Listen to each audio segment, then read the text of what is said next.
Oke, di video kali ini kita akan mereview electrical 3G printer. Kalau kita membuat 3G printer mungkin kita tidak lepas dari namanya electrical. Pertama, untuk electrical di sini saya menggunakan RAM 1,5. Mungkin teman-teman yang udah tahu tentang video saya sebelumnya tentang 3G printer juga, mungkin bisa teman-teman lihat di playlist di link di atas.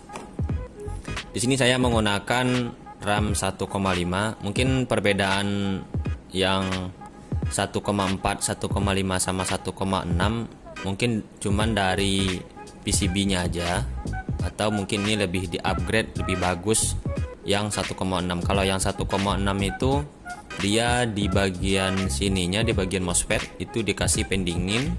Dan kalau dilihat dari bentuk fisik ya, di sini dari saya soalnya belum pernah mencoba yang 1,6, tapi saya lihat di internet dia itu di sini dipakai pendingin, dan di bagian soket DC-nya ini tegangan masuk itu ada modifikasi sedikit.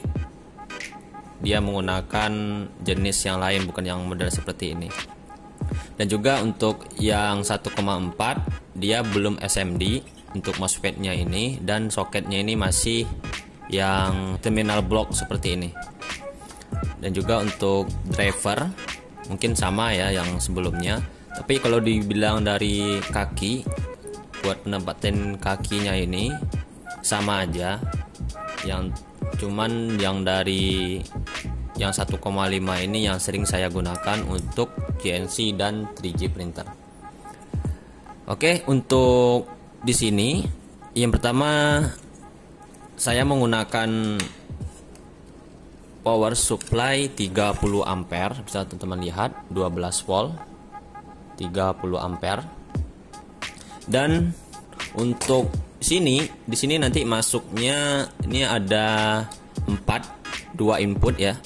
Sebenarnya di sini untuk tegangan driver dan untuk tegangan Arduino, karena ini berbeda. Karena power supply-nya satu, jadi saya gabung aja di bagian plusnya ini, karena minusnya sudah terhubung.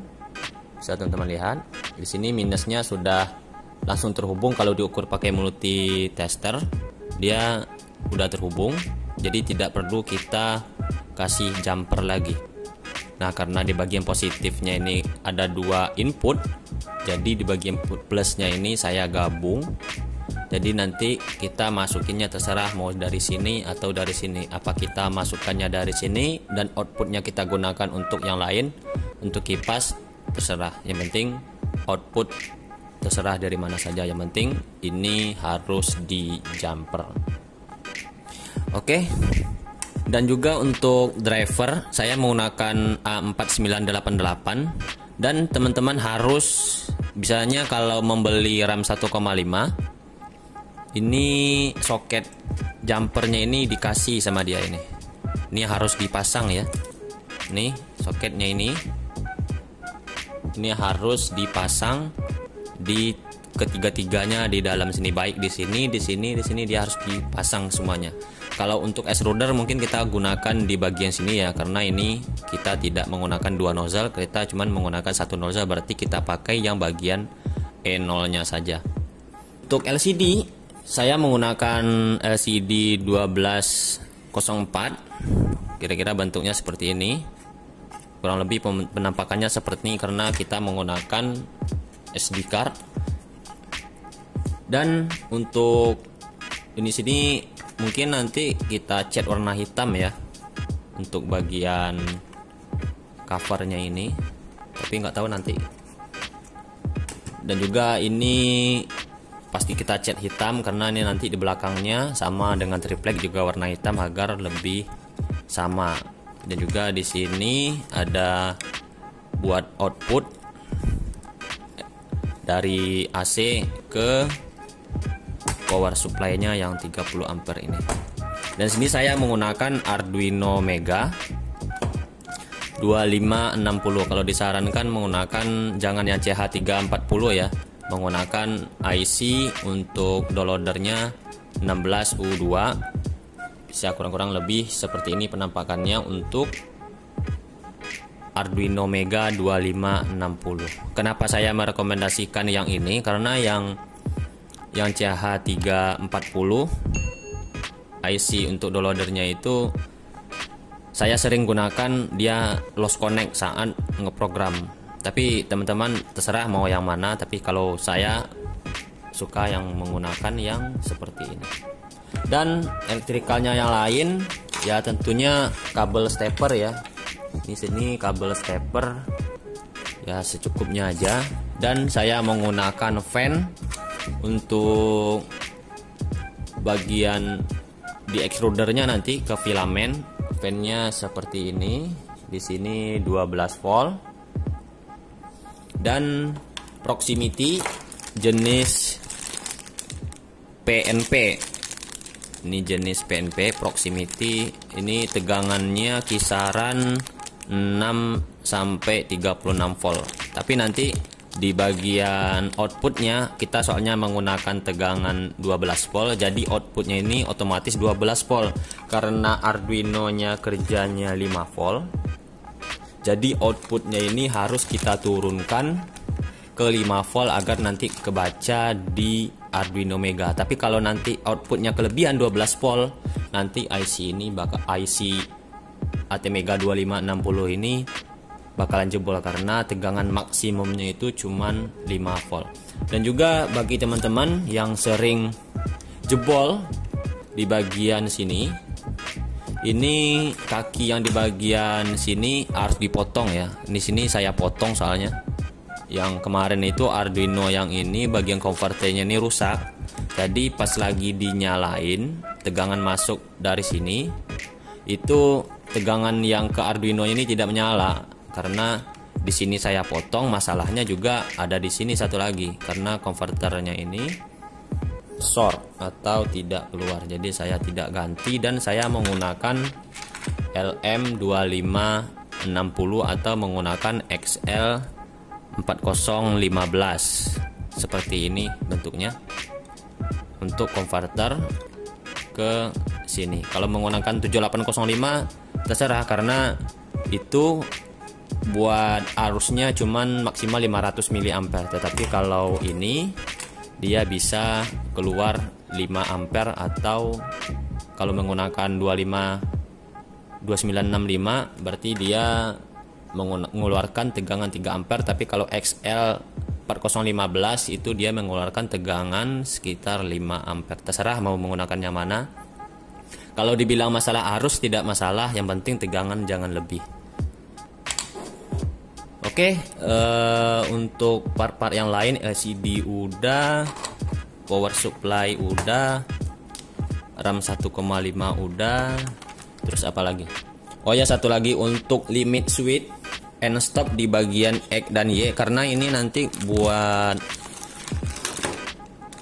Z-nya ini kita gunakan nanti untuk kalibrasi Z agar lebih presisi. Kenapa saya tidak menggunakan limit switch saja di bagian Z? Karena untuk di bagian Z bisa teman-teman lihat di sini saya kalau menggunakan limit switch, kalau kita menggunakan limit switch otomatis ada ininya ya, apa namanya ini, besi ini, bisa teman-teman lihat.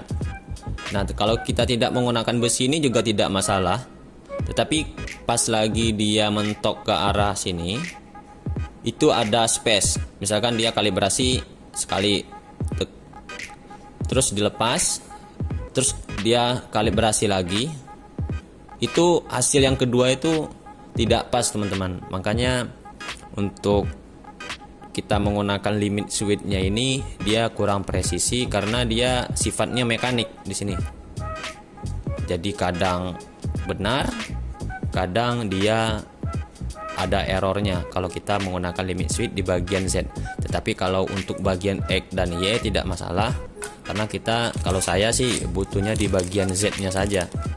Karena di bagian Z kita harus butuh presisi saat pertama kali ngeprint. Jadi nanti pas lagi ngeprint dia tidak terlalu jauh dari bednya dan tidak terlalu nempel ujung nozzle ke bednya. Tapi kalau terlalu nempel, area bendanya itu besi, area kerjanya itu besi, ujung nozzle-nya itu pasti bakalan nempel, otomatis ya rusak lah ujung nozzle-nya itu kalau benda kerjanya itu besi. Makanya saya gunakan lebih amannya akrilik, ya walaupun nempel ya tidak masalah, yang penting kita kan jaga-jaga, harus alatnya itu harus presisi menggunakan proximity. Berarti ini harus kita teliti dalam memilih sensor atau untuk mekanik pada 3G printer.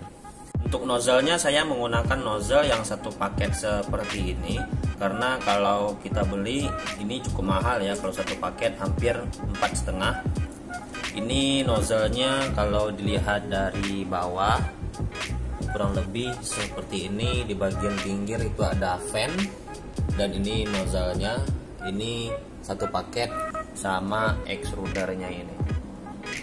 Nah, kalau yang kita menggunakan F6 long, itu extrudernya ini, itu pendorongnya ini lah istilahnya ya, itu berada di bagian pinggir atau di mana, pokoknya di luar, bukan di sini, karena ini cuman nozzle-nya aja kalau kita menggunakan yang F6 long. Tapi kalau kita menggunakan F6 short, kurang lebih mekaniknya itu di 3G printernya ini kurang lebih seperti ini ya. Ini model 3G printer yang model lama. Tapi kalau bentuk nozzle atau extruder satu paket ini kita bikin dan kita taruh di 3G printer cup, itu tidak masalah karena hasil kerjanya sama yang tadi. Oke, mungkin itu saja untuk nozzle-nya. Di sini juga sama ya, saya menggunakan nozzle atau F6 short. Kalau buat extrudernya, stepper sama pot pendorongnya itu dibikin menggunakan 3G printer. Jadi kita hanya menggunakan F6 short nozzle, dan kalau kita beli stepper bekas tidak masalah, yang penting mekaniknya ini kita bisa membuat. Kalau masih bingung, bisa teman-teman lihat di video saya. Di situ ada tutorial lengkap cara pembuatan 3G printer dari awal, dan juga pemasangan extrudernya ini secara detail ada di video tersebut. Oke, mungkin itu saja untuk elektrikalnya. Mungkin kalau kurang jelas bisa teman-teman komen di kolom komentar, apa mungkin saya yang ada yang lupa. Mungkin kalau dari saya udah cukup untuk penjelasannya, tapi kalau bagi teman-teman yang masih bingung silahkan komen di kolom komentar. Dan saya Dani Project, semoga bermanfaat. Sampai ketemu di pemasangan elektrikal di video selanjutnya. Saya Dani Project, bye bye.